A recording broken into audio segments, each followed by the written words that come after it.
This is not politics. This is anarchy. You're inviting a world that nobody should really want to see. And yet that's a sentiment that's out there. And I just wonder what it says about our political culture. And I wonder whether it has something to do with the disappointment that people feel with Trump's reemergence. Luigi Mangione, folk hero. Mm-hmm. Comment. Social media. Because Timothy McVeigh wasn't bad looking either, but you couldn't have him, on your phone. And that could be a headline. Timothy McVeigh wasn't bad looking either. It would have been the same thing with him. But this guy, he's good looking, and he's this hero, killing this father, in cold blood. But the idea is that there's something sexy about that because we're experiencing it at a remove. It's the same thing as how mean certain kinds of people got on Zoom and Slack in 20 and 21, because a lot of those firings and defenestrations were because those discussions were not in actual rooms. Same thing here. People, especially if you don't live in New York, where you've walked by that place, hundreds of times, you're watching it as a show. And you think, well, he's cute and it's kind of a movie, and who knew who that executive was? And so it's all symbolic and it's a movie. It's highly immature. Unfortunately, I immediately thought the kids, that man is dead. Where's daddy? They're going to suffer from that for the rest of their lives. But what everybody else thought is the shooter is cute and the healthcare industry is evil. And therefore, let's make this a John Ford movie and print the legend. No, I thought it was pathetic. I was reading Matt Taibbi, the journalist, Substack the other day, and he was reporting on how Women's Wear Daily covered the arraignment of Luigi Mangione with a description of his outfit. Oh, no. The sweater, the pants, and I can't repeat the description, but they went into detail. Moreover, the brand, the color, the cut was sold out at Amazon within hours of... You're kidding. No, I'm not People kidding. Are dressing as that motherfucker. There are some people out there who are trying to emulate the look because it's au courant, it's classy, it's the thing. It's the thing.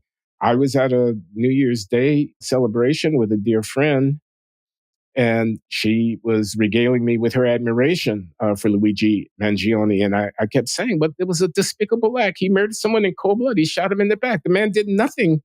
You don't know anything about that, the business practices of that guy that could possibly justify his assassination.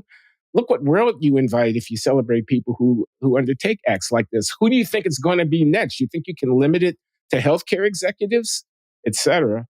And she was like, well, the health insurance industry is killing people by denying their claims. And, all this kind of, I think, nonsense. I mean, you equate the social harm associated with perhaps an ill-considered or profit-motivated denial of a medical insurance claim with the murder of a random executive. I mean, you think this is politics? This is not politics. This is anarchy. You're inviting a world that nobody should really want to see. And yet that's a sentiment that's out there. And I just wonder what it says about our political culture. And I wonder whether it has something to do with the disappointment that people feel with Trump's reemergence. And maybe I can ask you that question since I know you're disappointed.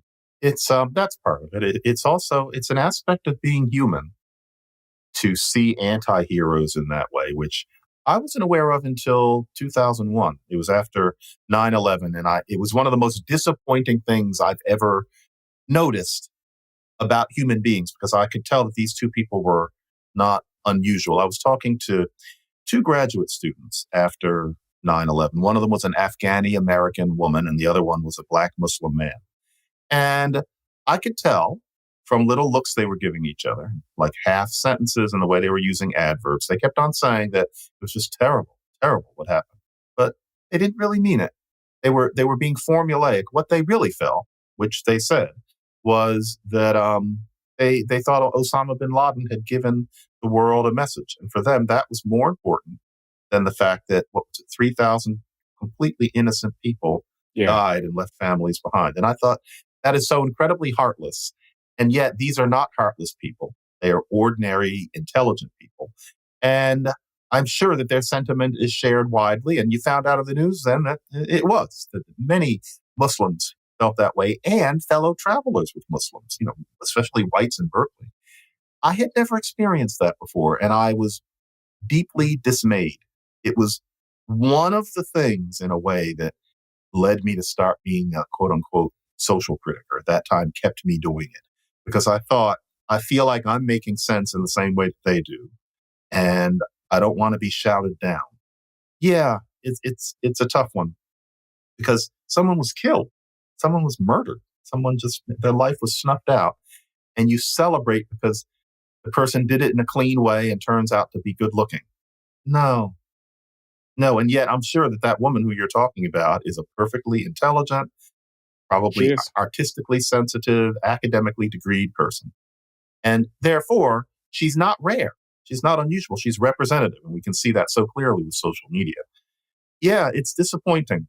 And I'm not saying that there aren't things about me that represent disappointing aspects of humanity, but that is one where I can't share it. And I always feel very much outside of it, the romanticizing of the vigilante.